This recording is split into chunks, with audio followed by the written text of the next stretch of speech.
أعوذ بالله من الشيطان الرجيم بسم الله الرحمن الرحيم إن الحمد لله نحمده ونستعينه ونستغفره ونتوب إليه ونعوذ بالله من شرور أنفسنا ومن سيئات أعمالنا من يهده الله فلا مضل له ومن يضلل فلا هادي له أشهد أن لا إله إلا الله وأن محمدا عبده ورسوله أما بعد فإن أصدق الحديث كتاب الله خير الهدى هدى محمد صلى الله عليه وسلم وشر الأمور محدثاتها كل محدثة بدعة كل بدعة ضلالة وكل ضلالة في النار يا حي يا قيوم برحمتك أستغيث أصلح لي شأني كله ولا تكلني إلى نفسي طرفة عين لا إله إلا أنت سبحانك إني كنت من الظالمين السلام عليكم ورحمة الله وبركاته.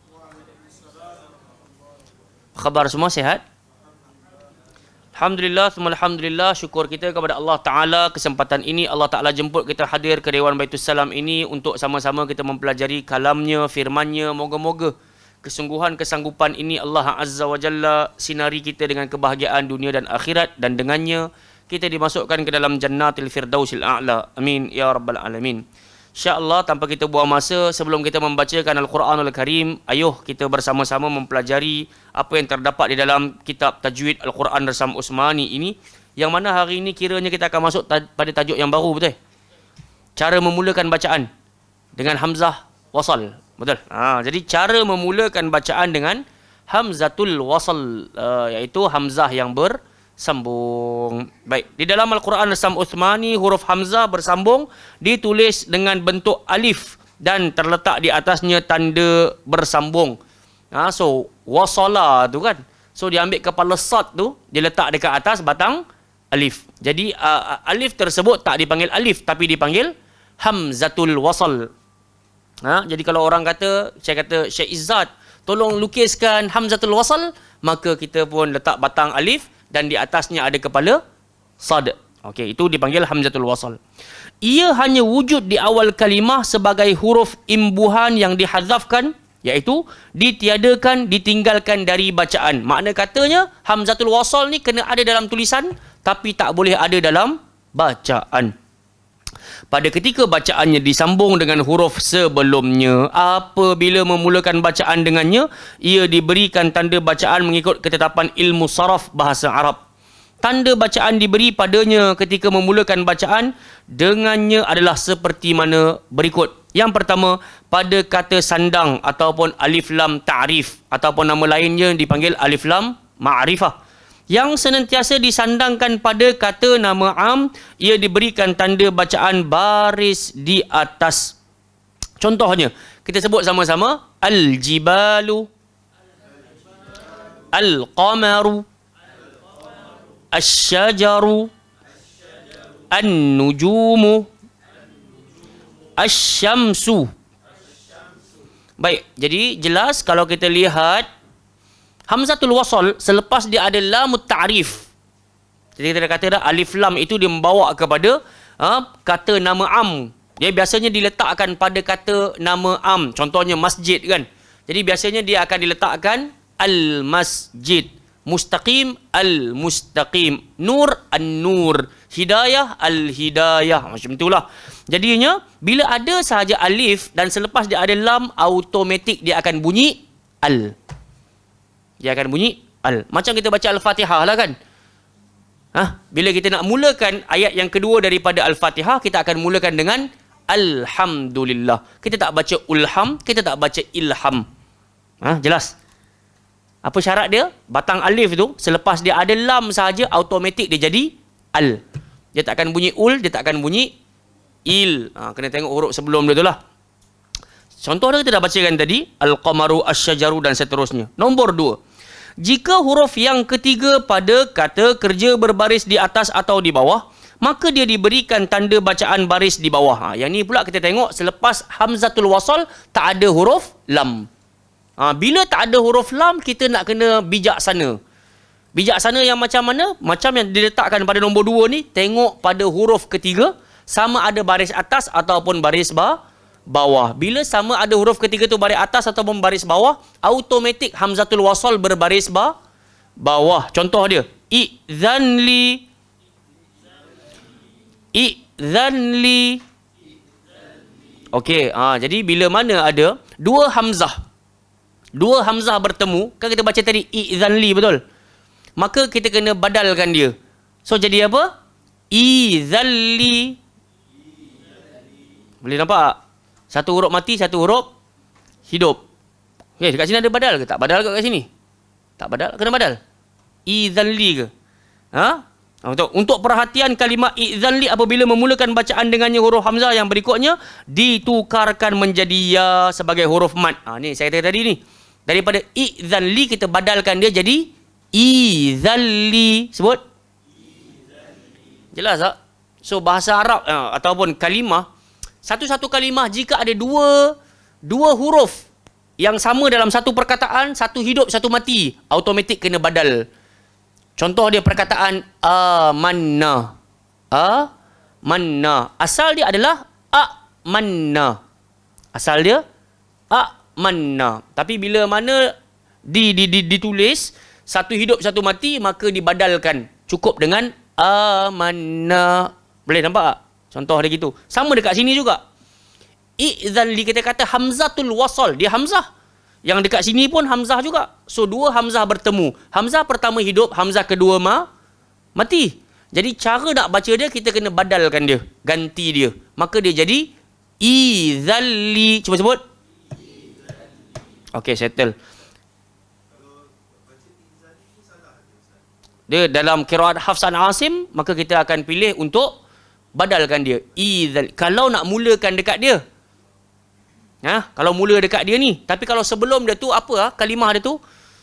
I'zanli wala dalam surah Taubah. Wa minhum may yaqulu dzalli wala taftinni ala fil fitnati saqatu. Ayat dia macam tu. Wa minhum may yaqulu dzalli. Nampak tak? Lu. Tiba-tiba kita kata, ustaz saya nak berhenti dekat wa minhum may yaqul. Dan dia pun nak sambung. Ibtidak terus. Maka dia kena baca i'zalli wala taftinni. Faham tak? Tak ada siapa tak faham. Whiteboard pun dah tak ada dah. Ada? Tak apa. Tenang. So sekarang ni kita nampakkan dulu perkataan Ja'du bin Qais. Siapa jadi Ja'du bin Qais? Ja'du bin Qais ni kira munafik di zaman Nabi SAW. Ketika nak adakan peperangan Tabuk tu, dia yang cakap benda ni dekat Nabi SAW. Wahai Rasul, engkau lebih tahu tentang diriku betapa aku mudah terpesona jatuh cinta dengan perempuan. Jadi izinkan aku untuk tidak pergi berperang. Wala taftinni, jangan fitnahkan aku. Pernah dengar kisah ni betul tak? Tak pernah. So Nabi SAW kata siapa nak pergi peperangan Tabuk kali ni, dia kena bagi sesuatu, kena menyumbang. Maka dia boleh follow.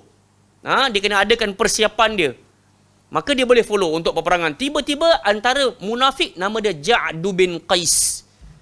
Ja'du bin Qais. Dia pergi kepada Nabi, dia kata, wahai Rasul, tak ada orang di kalangan sahabat-sahabat kita yang tak kenal betapa aku ini mudah untuk jatuh cinta. Jadi aku risau kalau kita berperang dengan tentera Rom menyebabkan aku tak pergi perang. Alasan. Maka dia kata, i'zanli, tolonglah bagi aku izin supaya aku tak pi. Wala taftinni, tolong jangan fitnahkan aku. Maka Allah pun kata wa minhum may yaqulu dzalli wala taftinni ala fil fitnati saqatu. Maka dia pun terjatuh di lembah fitnah juga.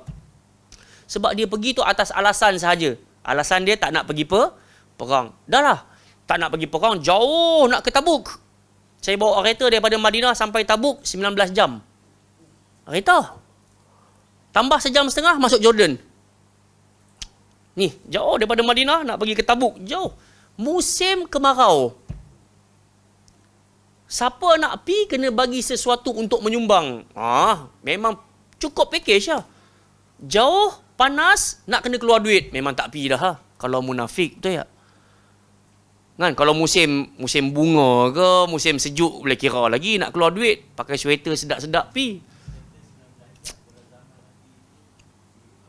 Banyak hari lah nak sampai. Okey, jelas. So begitu Ja'du bin Qais laknatullahi alaih, dia munafik.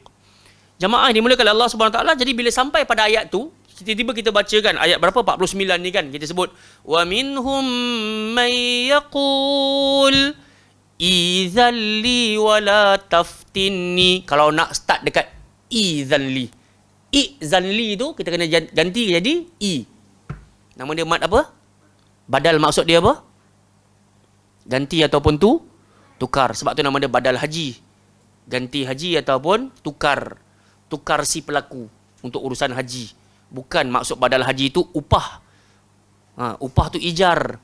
Kan? Ujrah. Itu baru betul. Upah. Tapi dekat sini dia badal. Okey, settle dekat situ. Kemudian tengok lagi huruf yang ketiga. Ighfirli. Cuba sebut. Huruf ketiga huruf apa tu, Syahir? Huruf? Qaf. Fa. Ngantuk betul itu. Huruf fa. Fa tadi berbaris bawah. Bila baris bawah, kita pun bariskan hamzatul wasal dengan baris bawah. Tengok.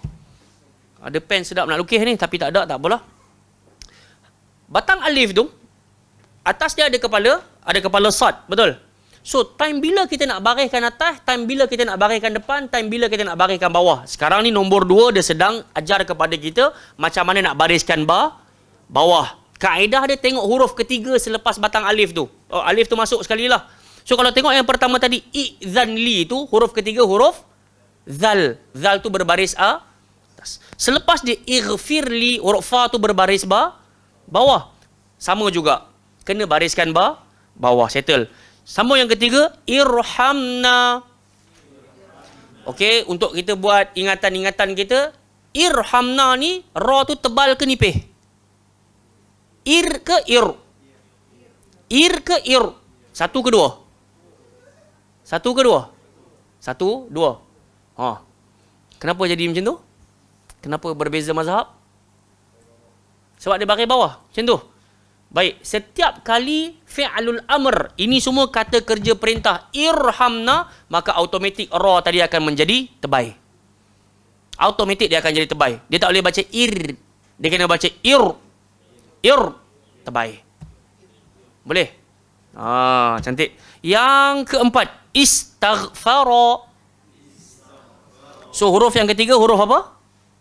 Ta tu berbaris atas. Yang keempat, ihdina. So kita tak akan baca uhdina, ahdina. Sebab huruf yang ketiga berbaris bawah. Itu kaedah macam mana kita nak mulakan dengan hamzatul wasal. Baik, yang ketiga. Kita ambil 3 cukup lah. Pada kata nama masdar ataupun kata nama terbitan yang terdiri daripada 5 dan 6 huruf, ia diberikan tanda bacaan baris di bawah. Jadi kalau kita tengok satu kalimah tu dia punya huruf tu banyak, lebih daripada 5 ataupun 6, automatik hamzatul wasal berbaris bawah. Tak payah nak kira dah. Faham tak? Tak payah nak kira dah huruf ketiga tu. Tengok saja satu perkataan tu panjang, ada 5-6 huruf. Sebagai contoh kita sebut istihya'in. Sebut. So, hamzatul 1, sin 2, ta 3, ha 4, ya 5, alif 6. Hamzah tu 7. Satu kalimah tu ada 7 huruf. Automatik hamzatul wasal berbaris bawah. Tak payah tengok dah huruf ketiga.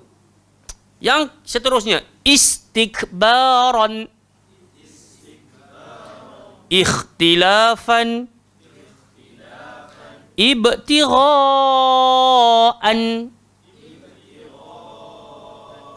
Kalau nak waqaf, ibtira' ke ibtira'a? Ibtira'. Automatik kalau hamzah berbaris 2 di atas, dia akan jadi mad asli. Ibtira'a. Sebut. Boleh. Kalau sambung, an lah. Tapi kalau nak berhenti dekat ibtira' ni, tak boleh ibtira'. Automatik special untuk hamzah sahaja yang berbaris 2 di atas. Baik, settle. Di dalam Al-Quran terdapat 7 kalimah kata nama am diberikan tanda bacaan baris di bawah yang bukan daripada kata nama masdar. Ada 7. Sebut sekali. Al-ismu. Dia baca dekat sini bi'salismul fusuq. Cuba sebut. Tak ada dalam Quran. Dalam Quran ayat dia salismul fusuq. Cuba sebut. Untuk perhatian kalimah al-ismu, kedua-dua huruf hamzah bersambung, ada padanya, tidak menerima apa-apa tanda bacaan dikala bacaannya disambung dengan huruf sebelumnya. Apabila memulakan bacaan dengan hamzah bersambung, yang pertama diberi tanda baris di atas, dan hamzah bersambung yang kedua tidak diberikan apa-apa tanda bacaan, baris bawahnya adalah kepunyaan huruf lam pada surah Al-Hujurat ayat 11. Jom kita buka surah Al-Hujurat ayat 11. Al-Hujurat. Surah apa Al-Hujurat?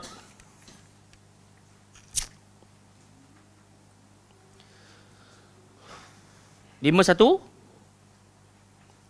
516. Cuba buka 516.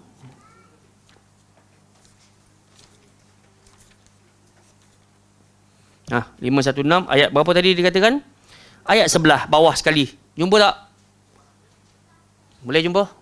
516 hak bawah sekali tu. Kita boleh tengok dekat bawah ni Allah pesan apa? Ya ayyuhalladzina amanu la yaskhar qaumun min qaumin. Wahai orang-orang beriman, jangan ada satu kaum yang mempermain-mainkan kaum yang lain. Surah Al-Hujurat ni terlalu banyak perintah Allah Taala ke atas orang-orang beriman. Banyak nasihat Allah Taala bagi. Di antaranya ayat 11 ni Allah kata jangan merendah-rendahkan kaum yang lain. Asa ayyakunu khairan minhum, boleh jadi orang yang kau rendah-rendahkan tu jauh lebih mulia daripada orang yang menghina. Wala nisa min nisa'in, jangan ejek perempuan, boleh jadi perempuan yang kau ejek tu lebih baik daripada perempuan yang ada pada kumpulan kau. Wala talmizu anfusakum wala tanabazu bil alqab, kata Allah Taala jangan kamu saling mencela antara satu sama lain, dan juga jangan bagi gelaran-gelaran yang buruk. Nampak, ni pesanan Allah Taala dalam meraih kehidupan penuh sejahtera dan bahagia. Jangan ejek-ejek lah. Wala tanabazu bil alqab. Kemudian Allah kata bi'salismul fusuq. Tengok ayat tu. Kalaulah kita baca betul-betul, sepatutnya dia akan jadi bi'sal ismul fusuq. Betul? Bi'sal ismul fusuq. Tapi dalam ayat ini kita kena sambung. Bi'salis. Bi'salis. Nampak tak Syarul? Okey tak? So cara baca dia bi'salis. Kalau kita tengok dekat syarahan tadi, dia kata apa kepada kita? Apabila, untuk perhatian kalimah al-ismu, kedua-dua huruf hamzah bersambung padanya, tidak memberi apa-apa tanda bacaan dikala bacaannya disambung dengan huruf sebelumnya. Apabila memulakan bacaan dengannya, hamzah bersambung yang pertama diberikan tanda baris di atas. Tiba-tiba kita berhenti dekat bil alqabi bis. Kita berhenti kat situ contohnya. Kemudian kalau kita nak sambung dekat al-ismu, kita kena bariskan hamzatul wasal dengan baris atas. Al-ismul fusuq. Jelas? Tapi saya kira ramai orang tak berhenti kat situ. Dia mesti nak terus sambung. Bila dia nak terus sambung, dia tak boleh baca bi'sal ismul fusuq. Dia kena bi'salis. Bi'salismul fusuqu ba'dal iman. Seburuk-buruk panggilan adalah panggilan yang buruk jadi fasik setelah beriman. Jadi itu yang kita kena belajar lah. Baik, kita pergi kepada contoh yang berikutnya. Sebut sama-sama. Ithnatain. Imra'atun. Imru'un. Ibnata. Ibna. Okey, jadi dekat sini dikatakan dalam Al-Quran terdapat 7 kalimah kata nama am diberi tanda bacaan baris di bawah yang bukan daripada kata nama masdar. Jadi bila kita nak mulakan bacaan dari contoh perkataan ibna kan, kita kena start dengan ibna lah. Tak boleh baca abna, tak boleh baca ubna. So nak kena simpan dalam kepala kita 7 kalimah ni. So kalau tak ingat dan tak tahu, lebih baik refer kepada orang yang lebih tahu. Aku nak mulakan bacaan daripada perkataan imru'un ni lah. Aku nak baca amru'un ke, umru'un ke, imru'un. So orang yang mengerti, yang dia dah belajar sampai tajuk ini, maka dia akan ajar kita baca dengan imru'un. Boleh? Ke blur-blur dah?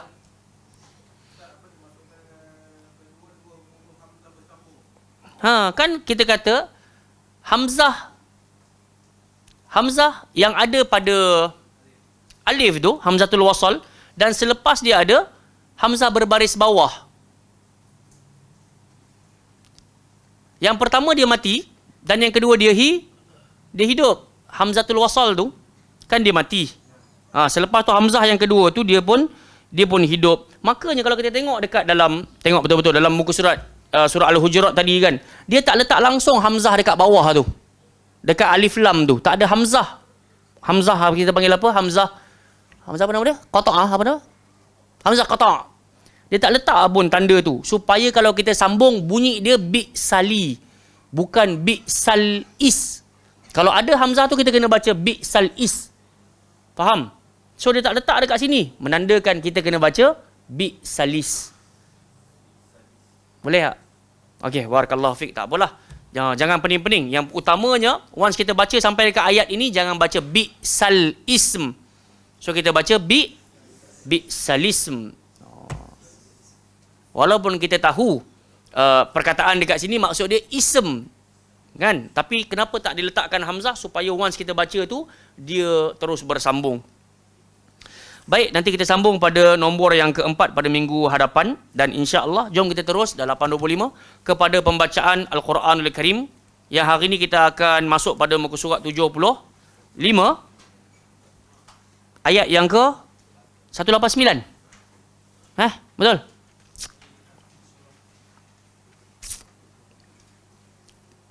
Baik. Jadi tanpa kita buang masa, bacalah Al-Quran ini dengan hati, jangan baca dengan nafsu, tenang-tenang dalam pembacaan dan juga sebutan. Kita dah berada pada akhir surah Ali Imran. Jadi kita bacalah Al-Quran ini insya-Allah bersama-sama, semoga Allah Taala ridha. A'udzu billahi minasyaitonir rajim.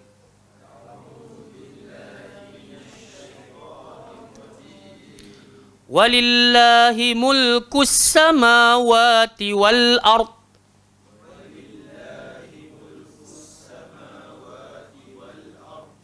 Wallahu ala kulli syai'in qadir.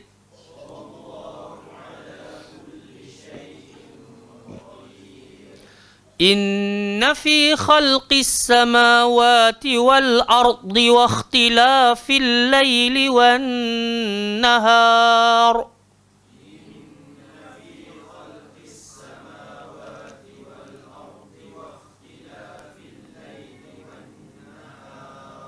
لآيات لأولي الألباب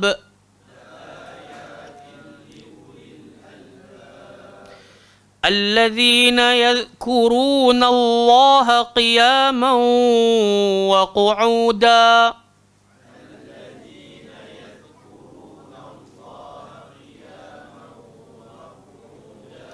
قياما وقعودا وعلى جنوبهم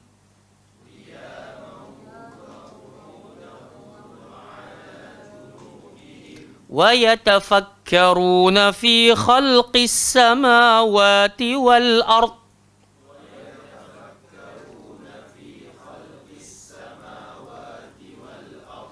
ربنا ما خلقت هذا باطلا سبحانك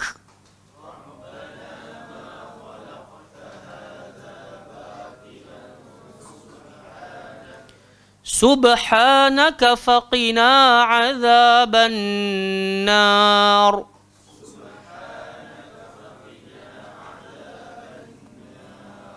Baik, orang pertama baca ayat 189, 190, orang kedua baca ayat 191. Boleh? Baik, Mahathir, fadal.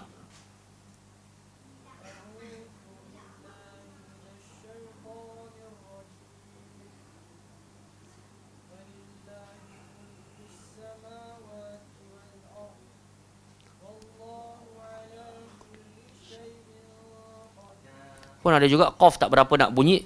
Faqina azaban nar. Okey, tadi pada ada ayat atas sekali allazina ada lantunan kecil. Jangan yadz. Jalan baca Quran ni macam orang yang gagah sedang berjalan, kaki diangkat. Allazina yadhkuruna Allah qiyaman wa ala junubihim. qiyaman wa qu'udan wa 'ala junubihim. Tadi ada satu lagi, wa yatafakkaruna fi diam. Khalqis samawati wal ard. So kalau kita jalan macam orang yang lemah, dia akan jalan macam meleret gitu. Macam orang lembik jalan gitu. So dia jadilah khalqis samawati wal ard. Dia ada benda tu. So tak nak jalan macam orang gagah. Sebab itu Aisyah radhiyallahu anha kata, kana sallallahu alaihi wasallam yaqra'u harfan. Ayatan-ayatan Nabi punya bacaan Quran terzahir seketul. Satu huruf, satu ayat. So itu yang kita cuba nak hidupkan. Kan hati-hati. Dan yang terakhir tadi, Rabbana ma khalaqta hadza batil. Macam mana sebut huruf ta? Huruf ta macam huruf ta, macam huruf dal. Ta, hujung lidah, langgar belakang gigi atas, nipis. Ta. Sebut. Ats. Kalau dal, sama juga, langgar belakang lidah. Hujung lidah, langgar belakang gigi. Ad. Id. Ud. Dada. Didi. Dudu. So, dia punya bunyi macam ada mengada-ngada. Okey. Sama macam huruf ta. Bila ta, hujung lidah, langgar belakang gigi. Tapi ta tadi nipis, sekarang dia kena bati. Tadi kalau entah tak tebal, jadi bati. Batila. Tak cantik. Batila. Dan tak ada kena-mengena dengan bibir. Abawan, tak payah. Batui. Tak nak. Bati. Okey, settle. Yang tu nak kena jaga. Yang berlaku tadi dipanggil lahan khafi. Kesalahan yang sangat tersembunyi. Tak sampai batal solat, tak sampai berdosa. Tapi tetap dipanggil aib untuk qari. Faham? Jadi kita datang nak hapuskan, nak jauhkan daripada terkena lahan-lahan ni. Silakan, Muhammad Farid.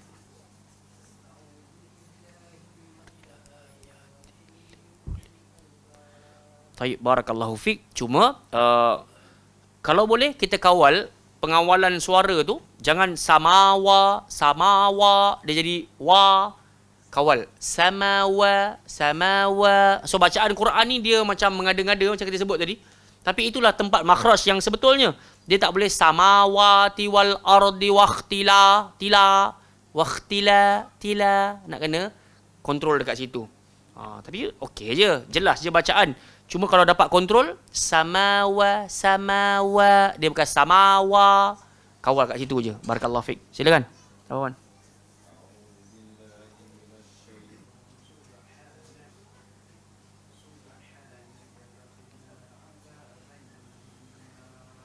Okay, Masya Allah, tabarakallah, bacaan lancar, bagus. Cuma kalau di luar daripada kelas, kita jangan terlalu tekan macam tadi. Itu dipanggil bacaan tahqiq. Bagus dalam kelas. Tapi di luar kelas kita dituntut untuk baca secara tartil. Cukup dengan subha. Yang tadi Wan tunjukkan tadi bacaan secara tahqiq. Subha. Itu dia macam tekan sangat. So kalau orang yang tak biasa dia dengar, dia akan rasa benda tu berat. Jadi selalu kita sebut bacaan Quran kita mendamaikan hati kita dan hati orang yang mendengar orang lain. Jadi tak payah terlalu tekan. Subha dah cukup dah. Tak payah sampai subh. Faham tak? Subhanak. Nampak tajam sangat. Tapi dalam kelas kena tunjuk benda tu. Baru kita tahu tempat keluar dia dekat tempat mana. Kalau dekat tengah tekak kita pun subh. Betul lah. Cuma dekat luar jangan baca macam tu. Nanti orang rasa susahnya, beratnya. Okey, barakallahu fiik. Syahir. Zal, a'udhu.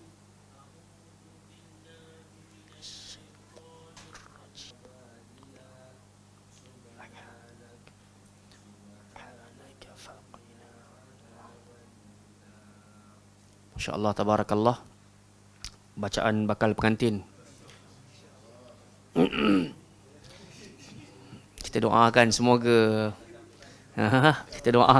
majlisnya lancar, insya-Allah. Beberapa hari dari sekarang dikurniakan ketenangan, dapat isteri salihah dan zuriat yang saleh-salehah, insya-Allah. Amin ya rabbal alamin.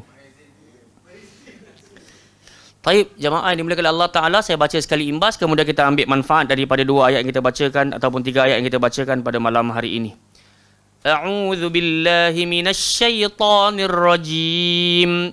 Walillahi mulkus samawati wal ard Wallahu ala kulli syai'in qadir. Inna fi khalqis samawati wal ard wa ikhtilafil laili wan nahar la ayatin li ulil albab. الذين يذكرون الله قياما وقعودا وعلى جنوبهم ويتفكرون في خلق السماوات والأرض ربنا ما خلقت هذا باطلا سبحانك فقنا عذاب النار. Baik. Pada ayat 189, Allah Ta'ala nak cerita kepada kita apa sahaja yang terdapat di langit dan bumi milik siapa? Walillah. Allah nak cerita, semua milik aku. Apa yang kau miliki pun milik aku. Apa yang kau dapatkan dari penghasilan pun, semua milik aku. Tak ada apa milik kita. Anak pun milik siapa? Kita hanya pemegang kepada amanah. Kita pegang amanah aja. Bila kau dapat, didik jadi orang yang soleh. Dapat yang perempuan, didik jadi salihah. Maka dengan itu kalau engkau mati sekalipun, dengan dia menjadi saleh dan juga yang lain menjadi salihah, saat engkau mati dia akan doakan dan doanya sampai pada Allah Subhanahu wa taala. So poin utama dia, nak jumpa ayah tak dalam syurga? Nak jumpa. Once nak jumpa kena jadi wa man salaha min abaihim wa azwajihim wa dhurriyyatihim. Kena mak bapak jadi saleh, anak-anak kena jadi saleh, isteri-isteri kena jadi salihah. Maka baru dapat kumpul dekat Jannatu Adn, syurga Aden. Okey, settle dekat situ. Wallahu ala kulli syai'in qadir. Kata Allah Ta'ala, ingatlah Allah Subhanahu wa Ta'ala berkuasa atas tiap-tiap sesuatu. Manusia ni ketika Allah dah letak border, letakkan had, kadang-kadang dia suka nak langgar border tersebut. Dia nak suka melangkaui had tersebut. Bila manusia biasanya akan melampaui batas? Ar-ra'ahus taghna. Ketika mana dia tengok serba-serbi dia ada. Time tu dia suka nak lawan. Yang dulunya asyik dirikan solat, hari ni dah kaya sikit, sibuk sikit dengan bisnes dan juga meeting, sampai langsung tinggal solat. Tak apalah kalau aku tak semayang pun malam ni, besok pun ada maghrib lagi. Kan? Itu antara alasan dia, walaupun dia tak cakap, tapi dia kata tak apalah, tertinggal semalam je, takkan Tuhan nak azab aku. So tak betul keadaan macam tu. Baik. Allah Maha berkuasa atas tiap-tiap sesuatu, makanya kita tak boleh nak sandarkan seluruh kehebatan yang ada pada kita tu datang daripada kita sendiri. Semua datang daripada bantuan Allah Subhanahu Wa Taala, dan pemberian dan kurniaan Allah Taala boleh jadi nikmat, boleh jadi istidraj. Istidraj maksud dia apa? Allah melewatkan ataupun menunda, bahasa lebih tepat menundakan azab. So, kau dapat dulu, aku bagi supaya nanti kalau kau mati, aku akan kenakan azab atas apa yang kau telah dapatkan. Baik, kemudian ayat 190 Allah Ta'ala cerita, inna fi khalqis samawati wal ard. Sesungguhnya pada penciptaan langit dan juga pada penciptaan bumi. Wa ikhtilafil laili wan nahar. Apa maksud? Pertukaran siang dan juga malam. La ayat. Terdapat tanda-tanda kekuasaan siapa? Allah li ulil albab, bagi mereka yang berakal sempurna, akal yang sihat. Jadi orang yang berakal sihat ni, dia tengok langit, dia tengok bumi, dia tengok malam, dia tengok siang, maka dia dapat merasai kehebatan Allah. Dia dapat rasa yang Allah Ta'ala Maha berkuasa. Jadi orang akal sihat. Tapi kalau orang akal tak sihat ni, dia tengok, biasa ni, besok pun malam juga, sampai cukup 7 pagi, cerahlah balik. So dia rasa macam tak ada apa-apa. Sampai-sampai hari-hari dia hanya disibukkan dengan kerja dan dilena sahaja. Keluar pagi, balik petang, cukup waktu tidur. Habis. Tak betul ya keadaan tu. Tapi kalau orang yang diberikan akal yang sihat, pagi dia akan solat, dia zikir, dia baca Quran, dia kerja kerana Allah Subhanahu Wa Taala. Lepas tu dia balik, selepas asar dia baca zikir petang pula, cukup waktu dia semayang maghrib. Lepas tu dia cukup waktu dia semayang isyak. Lepas tu dia sebelum tidur dia baca zikir lagi. So orang-orang macam ni, dia sedar kenapa aku kena baca itu, kenapa aku kena buat ketaatan ini. Akal sihat. Dan ciri-ciri orang berakal sihat siapa? Ini yang kita baca tadi ayat 191. alladzina yadhkurunallaha qiyaman wa qu'udan wa ala junubihim. Itulah mereka-mereka yang asyik berzikir kepada Allah baik dalam keadaan berdiri, dalam keadaan duduk ataupun dalam keadaan baring. Kan? So ada 3. Ciri-ciri orang berakal sihat. Diri pun dia ingat Allah Ta'ala, duduk macam ni pun ingat Allah Ta'ala, sat lagi nak lena malam karang pun dia masih ingat Allah Ta'ala. Sebelum dia lena dia sebut apa? Bismikallahumma ahya wa amut ataupun amutu wa ahya. Dua-dua boleh pakai. Menari. Menari nak ingat Allah Ta'ala menari kan? Itu. Kita sangat berhajat kepada hiburan. Tapi jangan gunakan agama untuk tujuan hiburan. Faham tak? Nak berhibur macam biasa, nak menari ke, nak berenang ke, nak melompat ke, skipping ke, kita nak berhibur cara kita, silakan. Tapi jangan gunakan agama atas tujuan kita kata ini adalah hiburan dalam beragama. Nabi bagi berhibur orang kahwin, Nabi suruh main kompang betul. Maksudnya Nabi bagi nak berhibur silakan. Tapi dalam waktu yang sama jangan jadikan itu keutamaan, asyik berhibur dengan kompang saja, tak jadi juga. Quran tak baca, asyik qasidah tak berhenti. Kan? Suruh baca Quran tergagap-gagap ataupun langsung tak boleh baca. Tak betul. Matlamat kena jelas. Yang disuruh oleh Allah Ta'ala, iqra'. Bacalah. Bukanlah setakat nak bergendang, nak menari-menari. Bolehlah, tapi janganlah melampau. Wa yatafakkaruna fi khalqis samawati wal ard. Ciri-ciri orang yang berakal sihat, senantiasa dia merenung apa yang terdapat di langit, apa yang terdapat dekat bumi. Tak cukup dengan itu, setiap kali dia bertemu dengan hal-hal yang baru ataupun yang pelbagai, yang beraneka warna dan ragam, maka dia akan sebut Rabbana ma khalaqta hadza batila. Wahai Tuhan kami, sungguh engkau tidak menciptakan ini dan itu dalam keadaan sia-sia. Subhanak, maha suci engkau wahai Allah, faqina azab benar, jauhkanlah kami daripada terkena azab api neraka. Barakallahu fikum. Jemaah yang dimuliakan Allah Subhanahu Wa Taala, maka dengan itu saat kita melihat kepada haiwan-haiwan ataupun tumbuh-tumbuhan, maka kita dianjurkan untuk sebut Rabbana ma khalaqta hadza batila. Kita tengok ikan yang pelbagai jenis-jenisnya, burung yang banyak, kita dapat tengok jenis-jenis cicak dan semisalnya, maka Rabbana ma khalaqta hadza batila, subhanak faqina adzabannar. Dan di antara ucapan yang selalu disebut-sebutkan oleh orang yang menggunakan akal fikiran ini, subhanallah. Dalam satu hadis Nabi kata apa? Subhanallah tamlaul mizan. Kalau setiap kali engkau sebut saja subhanallah, neraca timbangan Allah menjadi berat dan penuh. Subhanallahi walhamdulillah tamla'u au tamla'ani ma bainas samawati wal ard. Setiap kali engkau sebut subhanallah walhamdulillah, subhanallah walhamdulillah, maka timbangan Allah menjadi lebih berat daripada langit dan juga bumi. Jadi sebab tu Nabi anjurkan kita untuk ulang-ulang subhanallah wa bihamdihi.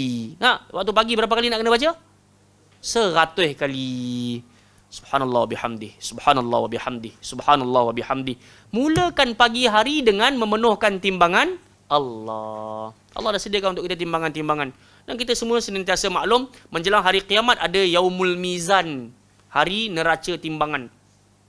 Ada orang neraca timbangan dia berat belah kanan, ada orang berat belah kiri. Jadi belah kanan ni orang yang beruntung dan berjaya, dan orang yang berat timbangan belah kiri adalah orang yang berduka cita. Na'udzubillahi min dzalik. Semoga Allah Ta'ala selamatkan kita, dan dengannya kita dimasukkan ke dalam syurga Allah Subhanahu Wa Ta'ala. Dan penting jemaah sekalian, waktu kita baca Quran, tadabburlah. Bukan saja-saja Allah Ta'ala nak suruh, Allah nak sebut subhanaka faqina adzabannar. Sebab kita sangat berhajat kepada keselamatan dekat dunia, dan kita sangat berhajat kepada keselamatan negeri akhirat. Kalau kata tak selamat dekat negeri akhirat, confirm masuk dalam neraka Allah Subhanahu Wa Ta'ala. Dan orang yang masuk dalam neraka Allah Ta'ala adalah orang yang dihina-hinakan oleh siapa? Allah Subhanahu Wa Ta'ala. Wallahu Ta'ala a'lam. Kita berhenti setakat ini, dan kita sambung pada pertemuan yang akan datang. Kita salat isyak berjamaah insya-Allah. Subhanakallahumma wa bihamdika, asyhadu an la ilaha illa anta, astaghfiruka wa atubu ilaik. Sallallahu ala nabiyyina Muhammad ala alihi washabihi wa baraka wasallam. Assalamualaikum warahmatullahi wabarakatuh.